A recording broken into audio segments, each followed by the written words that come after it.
Hello, everyone. Brian Bordry with Invest Puerto Rico here. I'm excited. We're going to dive in with SmartWeave, one of the companies setting up here in Puerto Rico, doing some amazing things. Also listed on the Impeller investment platform here in Puerto Rico as well. Um, as a brief way of introduction for those who aren't familiar, Invest Puerto Rico is the official business and investment attraction agency for the island, a public-private partnership. We work with companies, innovators, investors who are coming down to the island and doing amazing things, um, making the most out of the amazing ecosystem, talent, incentives, everything that we have going on here in Puerto Rico. And today we're going to find out what's going on with one of the newest ones to hit the island and to start innovating in the healthcare space. So to get started, Rex, let's start with you. Give us a brief intro. What is SmartWeave? And tie us into what you guys are doing here on the island. Thank you, Brian. I'm really excited to have this opportunity, and thank you so much for bringing us all together in this way. So, SmartWeave, well, just maybe a minute or two about myself. I've been a serial founder. I have built some sizable companies, including a large healthcare document management company, which is now part of Microsoft.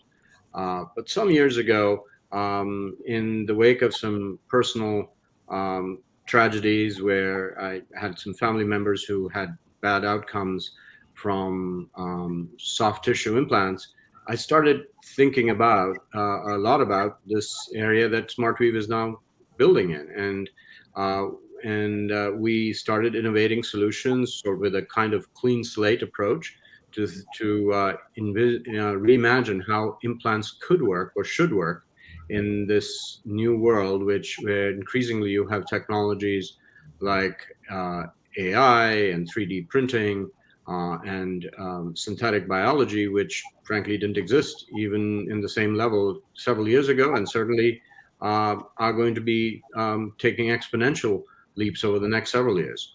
So the result of that is SmartWeave, and we are a company that sits at the confluence of several of these advanced technologies. And what we are building is solutions that are bioengineered to restore connective tissue. And we are starting with several soft tissue implants, and my colleagues, Daryl and Craig, will talk about, who are surgeons with enormous industry and experience and tremendous medical practice, will talk about that. And we're also thrilled that Mara, our bioengineering lead, is here, who'll share her dimensions of why this is such a compelling approach. Hopefully that addressed your question, Brian. Sure. Yeah. So Daryl, maybe you want to continue on. Tell us a little bit about yourself. How'd you get involved with SmartWeave? Why you think it's important, and then we'll continue on to Mara and Craig. Great, thanks, Brian. Yes, my name's Daryl Tannenbaum. I've been an orthopedic surgeon for nearly 30 years. A majority of my practice has been involved with joint replacements and soft tissue repair, including rotator cuffs and ACL reconstruction. And I've been with SmartWeave now helping to look at some of the orthopedic opportunities. And I think from the soft tissue standpoint, rotator cuff tears are very common. In the United States alone, there's probably 400,000 a year that are entertained. And a lot of times there's a pretty high failure rate, in that there's always a race of the soft tissue integrating and healing versus failure. And some of SmartWeave technology is to incorporate bioscaffolds where we can bring selective growth factors to accelerate this healing process. Another area where it's really exciting also is reconstruction. Currently people who tear their ACL, they can be professional athletes, they can be high school athletes, but there's a broad variability. And one of the nice things about SmartWeave is we can help to develop customized implants that are unique for an individual's anatomy, physiology. So it's not a one-size-fits-all package. Instead of just reconstructing their ACL, we can actually hope to regenerate it and repair it. So those are some of the exciting areas, and hopefully down the road, in addition to some of the preoperative planning that was just mentioned, the field of joint reconstruction is taken off exponentially as our patient population ages. So to be able to create additional molecules that would help with integrating artificial implants into a patient without risks of rejection is another area that I think has limitless unbound potential. Awesome. Mara, maybe take it away. Let us know who you are and how you're working into this awesome project. Well, I'm a biomedical engineer, and I am a professor at the University of Puerto Rico, where I lead a research team, and I've been there for 11 years.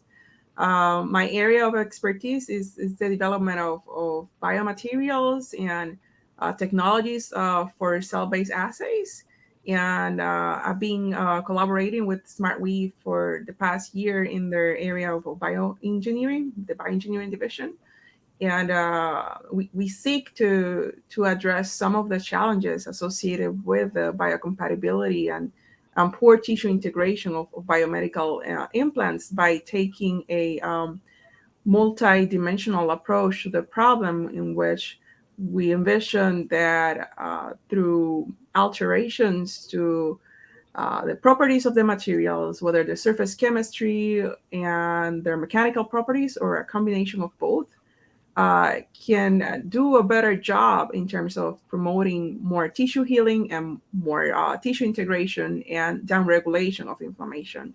So improving the biocompatibility of medical implants will definitely require a cell-targeted approach. So we propose to create a surface coating and surface chemistries in general that can act as tissue instructive and biocompatible interfaces. And because we're aware that the surface chemistry, there are multiple dimensions to that. So it could be the charge, it could be a combination of factors that can lead to either incremental or substantial improvements.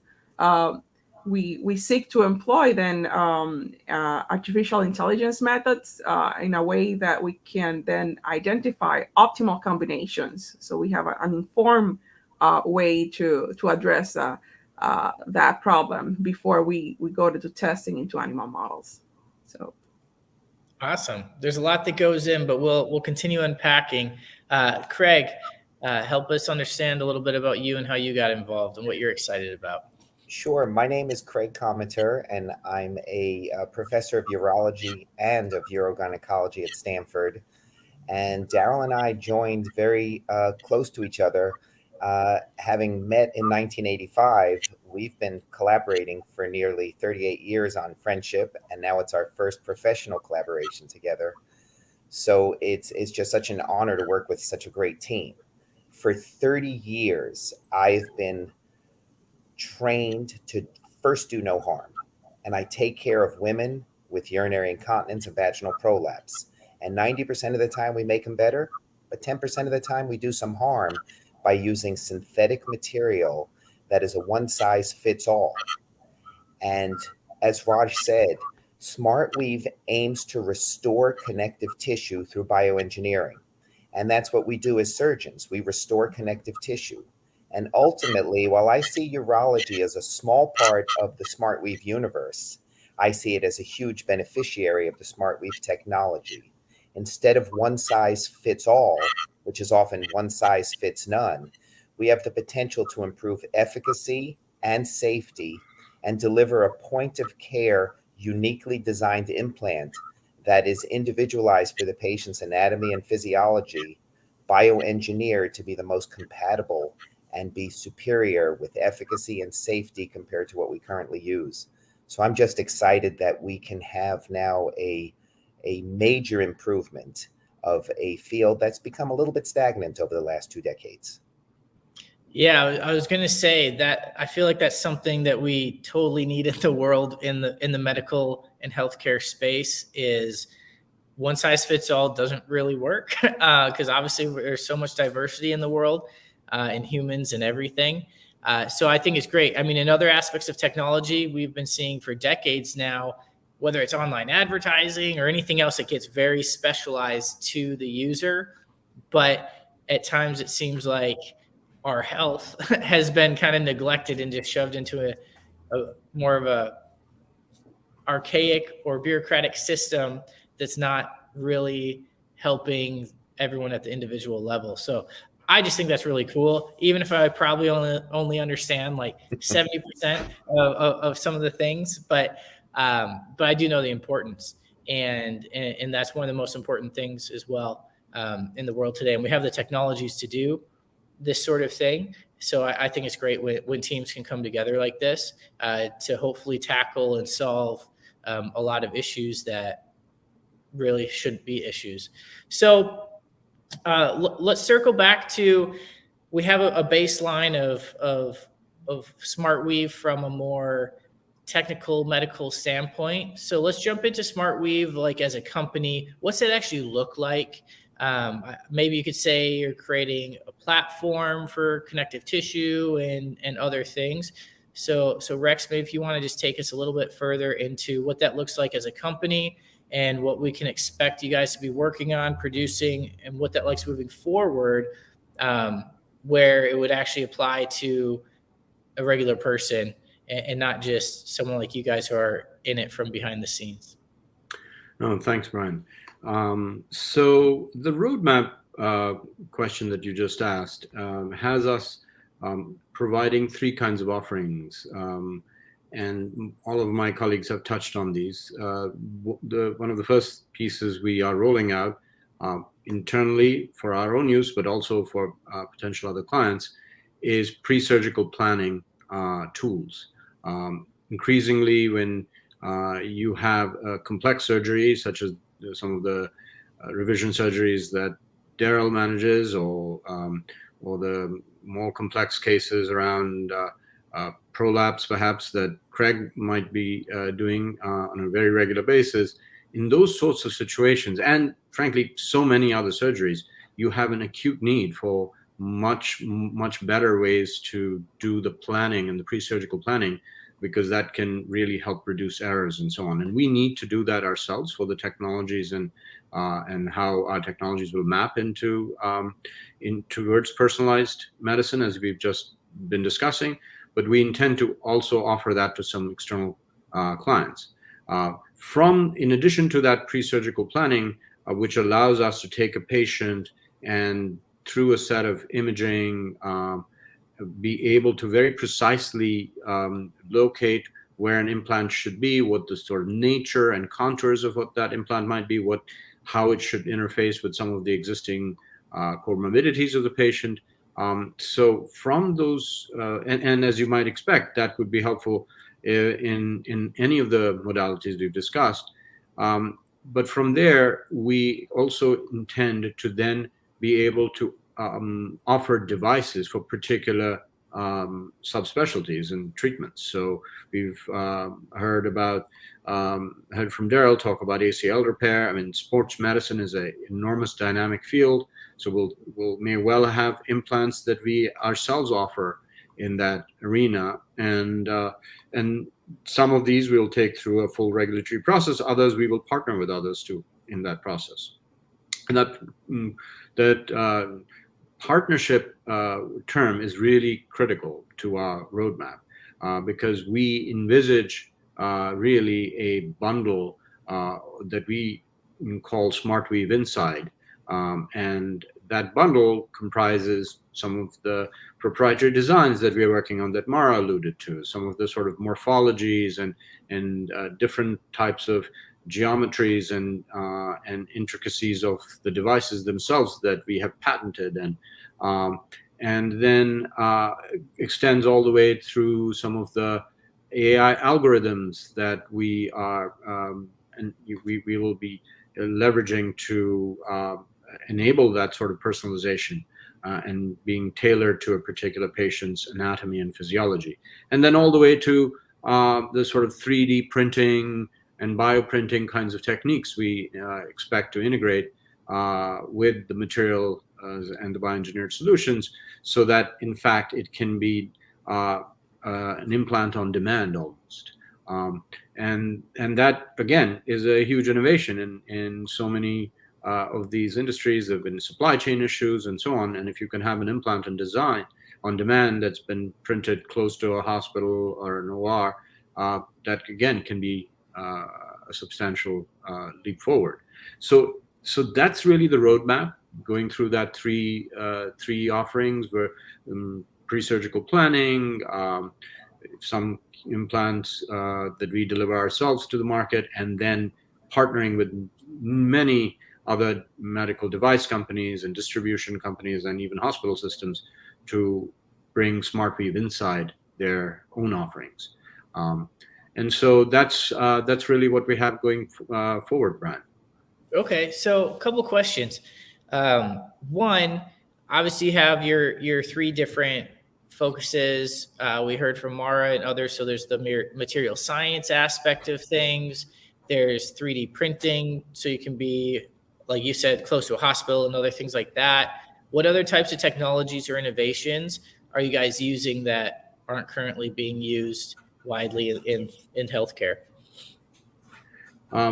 I'll perhaps turn to Mara. Already mentioned this very briefly, but in some of the biomaterial innovations that we are doing to enhance biocompatibility, Mara, maybe just a few words from yourself about what is so unusual about them, and the fact that we are applying them from some of your previous practice to these areas.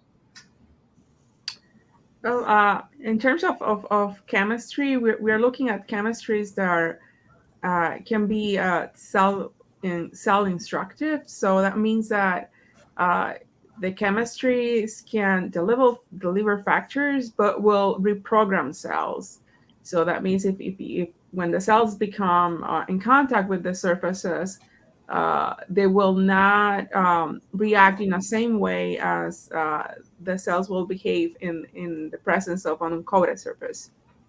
So when looking at inflammation, for example, the composition of the surfaces will alter that inflammatory state to promote a more tissue healing state on the cells.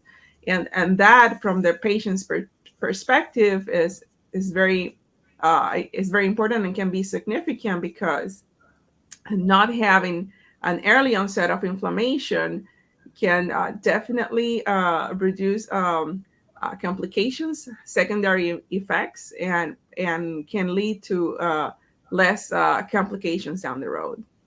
Got it. Are you guys able to utilize artificial intelligence or other innovations to help in this process? Yes, indeed, and appreciate your bringing that up. So, very simplistic way of thinking about it is that patient, say, comes to Daryl and has, Daryl recognizes that it's 250-pound patient with certain types of bone density issues and so on and so forth. That type of patient is very different than someone else who may be very different height, different size, different comorbidities. And so what the AI allows us to do initially, and we have multiple uses for it, is it allows us to be able to integrate these various parameters that are very patient specific, and then be able to tune the materials and the chemistries that Mara is describing, and even the designs of the implants, so that they'll be much better fit and a match for that, for enhancing the healing for that patient. So that it's an AI algorithm that takes among tens of parameters of this sort that are very patient specific, and tunes the design of the implant to that, for that purpose. And then, of course, there are also ways that will leverage AI to in beyond going this sort of digital, enhancing the treatments through this digital twin process that I just described. We'll also leverage AI to, frankly, help simulate surgeries and offer guidance during training to surgeons who are, frankly, maybe much less expert than Craig or Daryl are. But with an AI, their training can go through a curve, a learning curve. So that's another major use case for AI. And then the final use case will be when there are complications or failures in existing patients, to be able to model the sources of those complications and failures in a much more rigorous way than has been done in the past, and be able to infer from that modeling what should come next. Yeah, no, that's important. I think that, well, I think that sounds good from my non-official medical opinion, but I like that. And from a technology standpoint, that makes sense and follows with other innovations and things that are going on.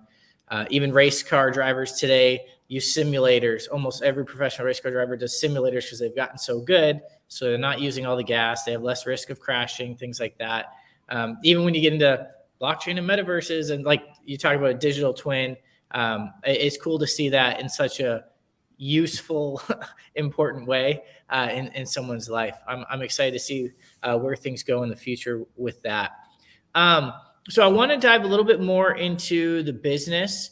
So we have an understanding of the different focuses and pieces, but from a practical standpoint, like what will be the first products or deliverables, and how do you make money? Like what type of relationships? Obviously there might be a couple different ones, but is it selling stuff? Is it subscriptions? Is it always having a lot of government money?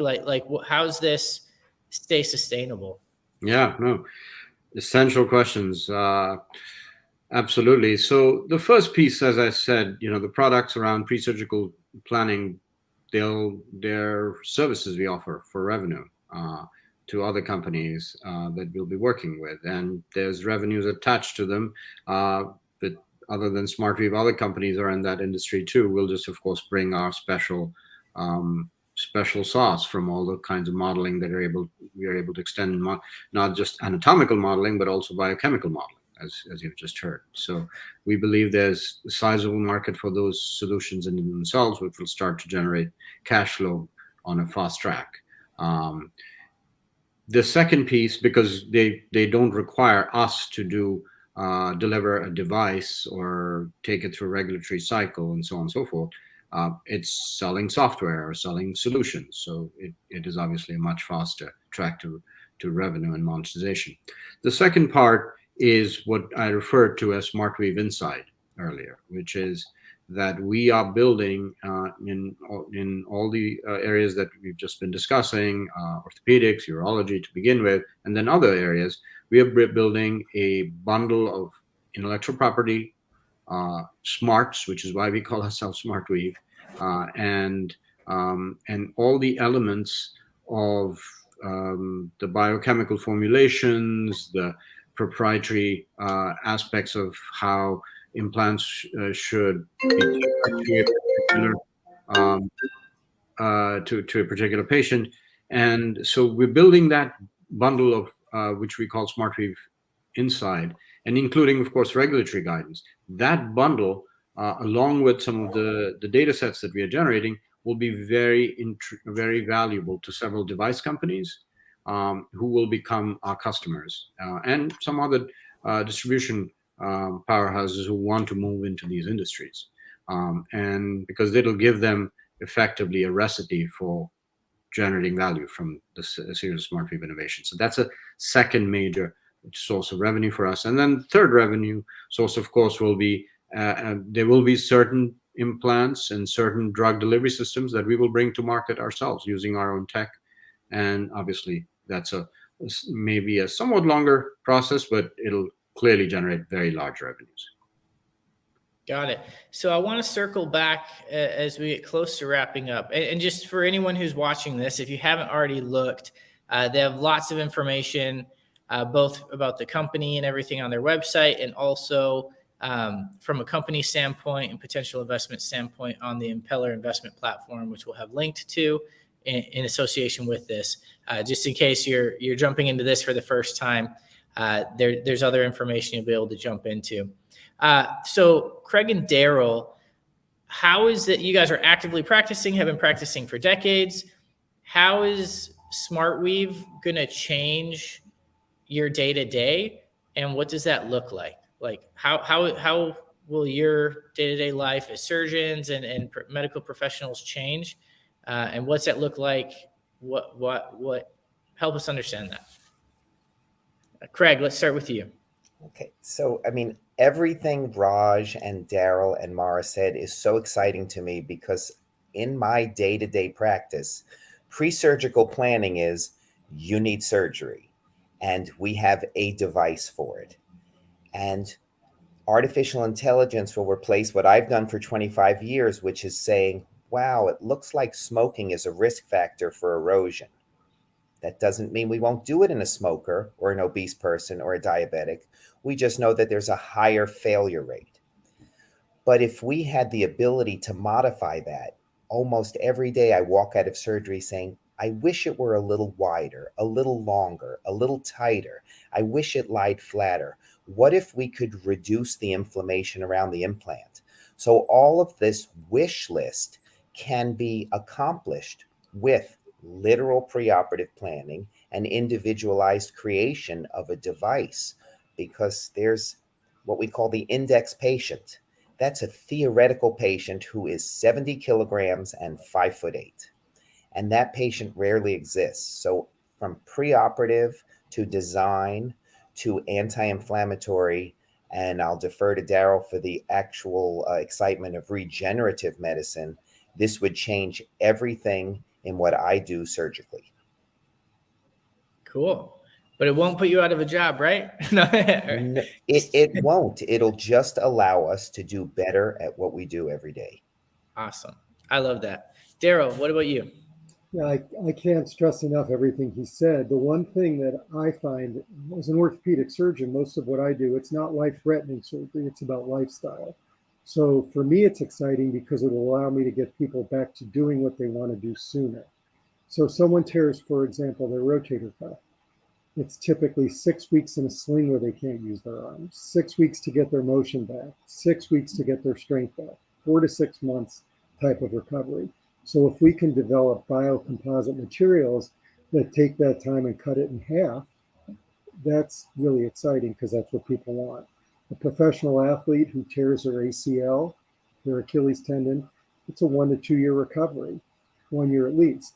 So if we can develop materials that maybe could allow for regeneration in a more timely manner, people are getting back to what they're doing. And that's really what it's all about for us, is getting them back to their normal ways. So I think the regenerative capacity and the ability to accelerate the time healing is, for me, one of the more exciting things that won't put me out of a job either. Good. So jumping on the other side of things, what do you foresee some of the biggest challenges will be moving forward for SmartWeave technology, business? What do you think the challenges will be, and how will you overcome them? I'll turn to Mara in a moment to talk about some of the technical challenges, but from a commercial standpoint and a sort of bringing this to market standpoint, the challenges are exactly the same that apply to any kind of deep tech startup. You know, when I use that word, I mean to imply that this is technology we are building that's at the interface of several disciplines. You've heard about that throughout what my colleagues have said, and this is not just a biomechanical innovation. This is not just a pharmacological innovation. It sits at the interface of these problems. And innovations of that sort, deep tech innovations, are typically, you have technology uncertainty that goes above and beyond market uncertainty, which any startup faces. So the challenges are, of course, how do we work both those in parallel together so that we can come through out and above and beyond and deliver the value that we can deliver. And because it's deep tech, the value that we can deliver will truly be, leapfrog other types of value, because in fact you can deliver exponential shifts through deep tech. So this means on a very pragmatic basis that we will need to find and build that ecosystem of partnerships. I've mentioned several of the partnerships in the industry with device companies, hospital systems, distribution powerhouses, but also with key capital partners, because this is a journey which we believe will create value for millions of people around the globe. Otherwise, you wouldn't see all of us with the passion that we bring and the stages and ages in our careers that we are at, investing ourselves so resolutely into this endeavor. So that's one key piece of it. Another key challenge that we're going to face, of course, will be how do we bring this to those millions of people and have them join this as a movement of sorts, so that they can talk about their personal narratives of how did it shift their lives. The sort of work that Craig does, as he was very modest in saying, but there are millions of women who suffer from incontinence, and it's a social stigma. So how can we enlist some of them to talk about the impact that the positive impact that this sort of innovation makes on their lives? And similarly, as Daryl again quite humbly said, it's lots of athletes. Well, it's lots of athletes, but it's also lots of older people whose bodies are naturally aging, and all of us are, and the whole demographics of the world are shifting, which is why there's such enormous need for this. So how do the lives of those people who get an ACL repaired or are able to walk better because their tendons heal much faster, how do their lives change? We'd love to have their stories. So building that community out is going to be a critical challenge. And now I'll quickly have Mara talk about some of the key technical challenges, Brian, as well. Oh, in terms of technical challenges, one of them primarily is as we seek to use artificial intelligence to improve implant biocompatibility, there is always the need to have a substantial amount of data. These algorithms need a lot of data points to get properly trained. And to de-risk that aspect, we seek to leverage on partnerships to get on MRI images, for example, so that we can increase those data points, and also to get more data points from in vitro studies, looking at how the cells interact with the surface chemistries, and increase those data points in a way that we can have substantial numbers to properly train AI models. Sure, data is important. It's the new gold. Great. So as we wrap up, why Puerto Rico? Why are you guys setting up and doing this out of Puerto Rico? You could be anywhere. You are scattered everywhere. So help us understand that. Yeah, no, it's an essential question, and appreciate your asking it. Well, firstly, Mara, who is a team member and, much like all the rest of us, co-founding team member of the business, has already been in Puerto Rico for, spent a good part of her career on the island. And so we came to Puerto Rico partly because she was already there. And in the past, I've built teams around brilliant technology people. And so we thought we'd build a team around Mara. Now, in addition to that, of course, there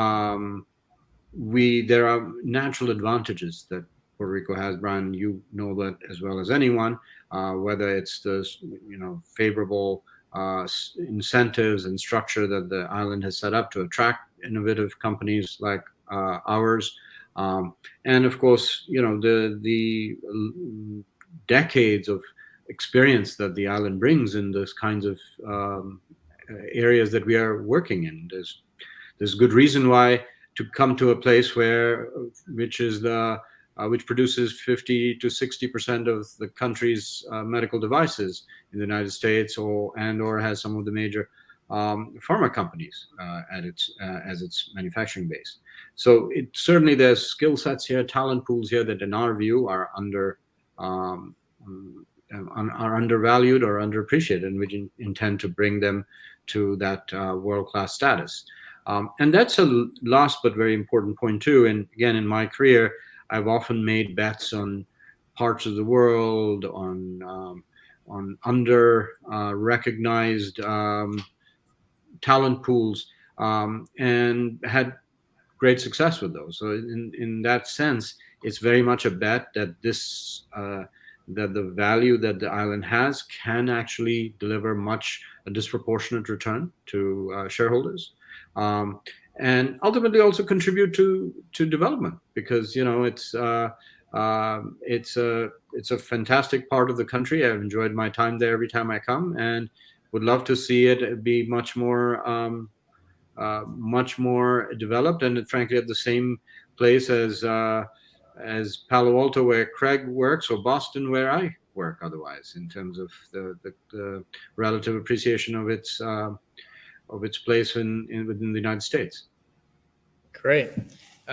Maybe biased, but I agree. And for those who are unaware, you can also check at investpr.org. We have lots of information as well of what it looks like to be running a business on the island.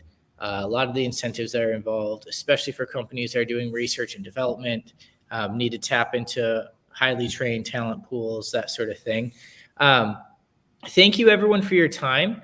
That's all the time we have for today. If you have any parting words, speak up now. Otherwise, for anyone who's interested in wanting to reach and contact anyone from the team, you'll find more information on the Impeller page that we will link to in the comments or the notes for this video, or you can also visit the SmartWeave website. Don't be shy reaching out. All great people, as you've seen. And thank you, everyone, for joining.